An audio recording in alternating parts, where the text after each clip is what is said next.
Maravilha, pessoal. Espero que vocês tenham conseguido resolver este exercício. E vamos partir agora para a resolução, tá? Antes disso, vamos ler o enunciado com calma, vamos entender o que o exercício pede e depois a gente aplica o nosso conhecimento, tá? O que esse exercício trata? Ele trata de um fenômeno muito interessante chamado cavitação, tá? E esse fenômeno é muito relevante, ele é muito perigoso, inclusive, e vai ser tratado com mais afinco na disciplina de hidráulica dos condutos forçados, tá bom? Então, o que é cavitação? Ele fala aqui pra gente. Cavitação é um fenômeno que ocorre no seio de um líquido quando a pressão em um de seus pontos atinge a pressão de vapor do líquido, tá? Então, o que acontece? Se em algum momento do seu escoamento a pressão for muito baixa, for abaixo dessa pressão de vapor, esse fluido vai começar a vaporizar, tá? E este processo gera bolhas, tá?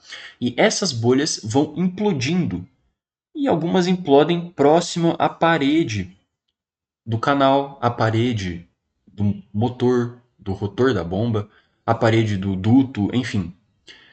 E essa implosão gera danos consideráveis. Aqui a gente consegue ver nessa imagem um rotor de bomba que foi totalmente danificado pelo fenômeno da cavitação. E aqui a gente consegue ver até um fenômeno um pouco muito mais intenso de cavitação, em que a implosão das bolhas deformaram completamente o leito dessa bacia de dissipação. Tá? Tudo isso aqui é efeito da cavitação, dessas bolhas que foram geradas. Tá? Então é muito importante que a gente tenha noção de dimensionar os nossos sistemas hidráulicos para justamente evitar este fenômeno. E é justamente isso que o exercício pede, tá? Então a gente tem aqui um tanque, né, que tem aqui essa cota de nível de água de 0,9 metros, e logo abaixo desse tanque a gente tem um tubo, né, de dimensão L que vai tirar a água aqui dessa bacia, tá? E o que ele pede para a gente é o seguinte: qual o máximo valor de L que pode ser utilizado sem que se produza cavitação no ponto A? Admita que a pressão de vapor seja igual a 3.240 pascal e ele deu para a gente pressão atmosférica também, 101.240 pascal. O que a gente pode fazer então? Né? Qual é a situação desse exercício? Nós temos aqui fluido escoando, tá? Nós temos aqui nenhuma consideração de perdas, tá? Então nós temos escoamento permanente uniforme. Isso pede para a gente utilizar a equação de Bernoulli, clássico, tá? O que nós temos aqui é que ele deu para a gente esse ponto A, que a gente precisa estudar o fenômeno de cavitação. Nós precisamos ter uma condição de contorno aqui a respeito da pressão nesse ponto. E aqui nós temos nenhum outro ponto, tá? Então o exercício deixa à nossa disposição escolher esse outro ponto. Então a gente pode resolver esse problema na verdade de várias maneiras, tá? A maneira mais direta e mais simples é a gente escolher um pontinho aqui, ó, bem no final do tubo de comprimento L, tá? Bem no finalzinho aqui, logo onde o fluido que está dentro do tubo entra em contato com a pressão atmosférica, tá? E a gente escreve a equação de Bernoulli para esses dois pontos. Então vamos fazer isso. Rho vezes G vezes ZA, mais PA, né?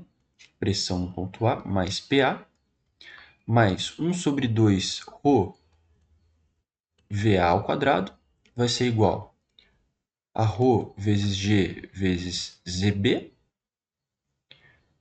mais PB, mais 1 sobre 2 Rho de VB ao quadrado, tá bom? Legal. O que a gente consegue observar agora? Se a gente assumir, por exemplo, um nível de referência aqui, justo onde nós determinamos o nosso ponto B, se a gente escolher um nível de referência aqui, a gente consegue determinar as nossas cotas, tá? E qual que vai ser a cota de A? Vai ser justamente o tamanho L, concorda comigo? E qual que vai ser a cota de B? A cota de B vai ser zero. Ela está apoiada logo no nível de referência. Então aqui nós conseguimos determinar inicialmente a cota de A, é L, e a cota de B, que é zero. Tá? Outra coisa que a gente consegue determinar é o seguinte: a pressão no ponto B, como eu disse para vocês, este ponto ele está logo no fim do tubo. E a pressão que atua aqui, como o tubo é aberto para a atmosfera, é justamente a pressão atmosférica. Então nós temos uma outra observação aqui, que seria justamente a pressão de B é igual à pressão atmosférica, que ele inclusive deu para a gente o valor aqui no exercício, né? 101.240 Pascal. Bom, a respeito das velocidades, né? Como nós não temos perdas aqui, ele não falou nada, o exercício não nos deu nenhuma informação a respeito de perda de carga, a velocidade de escoamento aqui no início do tubo vai ser igual à velocidade de escoamento no final do tubo. E, portanto, nós temos que VA é igual a VB, que é igual a esse V, né? Aqui ele chamou de V a velocidade. Maravilha. Essas 4 observações aqui já facilitam um bocado a nossa análise, tá? Então, aqui nós vamos ter ρ vezes G vezes EA vai ser ρ vezes G vezes L, tá? O PA vai ser o nosso PA, por enquanto, é o que a gente quer determinar, né? Mais 1 sobre 2 ρ VA ao quadrado, e aqui nós temos o VB ao quadrado. Mas como eles são iguais, eles vão se cancelar, tá? Então isso aqui vai ser igual a zero. Nós vamos igualar aqui então a quê? Ρ vezes G vezes ZB, mais o ZB, a minha cota é zero, e o PB é a minha pressão atmosférica, tá? Já vou aqui colocar PATM, que seria o nosso PB. Então, essa é a nossa relação. O que a gente quer trabalhar é com PA, então vamos isolar o PA. PA é igual a PATM menos ρ vezes G vezes L. O que o exercício nos pede? Ele quer que a gente encontre o máximo valor de L sem que se produza cavitação no ponto A. Então, a gente precisa utilizar justamente essa condição de contorno para encontrar o máximo valor de L. Qual é a pressão em que se produz cavitação no ponto A? É a pressão de vapor que ele passou para a gente aqui, 3.240 Pascal. Então, essa vai ser a nossa pressão no ponto A. Quando a pressão no ponto A atingir 3.240 Pascal, nós vamos ter o fenômeno de cavitação. Então, ali nós temos o valor máximo de L. Vamos substituir os valores. PATM ele passou para a gente, que é 101.240 Pascal. 101.240. Menos ρ da água, 1.000. G, 9,81. E L. Resolvendo essa expressão bem simples, nós vamos chegar então no valor de L máximo, tá? Que vai ser o seguinte: L máximo vai ser igual a 9,99 metros, tá? Aproximadamente 10 metros.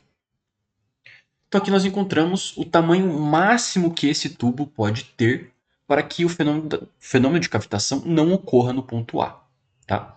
Nós aplicamos a equação de Bernoulli, aplicamos essa condição de contorno de pressão no ponto A e assim nós determinamos então o comprimento máximo. É um exercício relativamente simples, tá? Mas que ilustra bem o potencial e o poder que a equação de Bernoulli tem. A gente consegue utilizar essa equação em muitos problemas de dimensionamento e para inclusive estudar fenômenos interessantes como esse de cavitação. Tá? Espero que tenha ficado clara a explicação e até a próxima.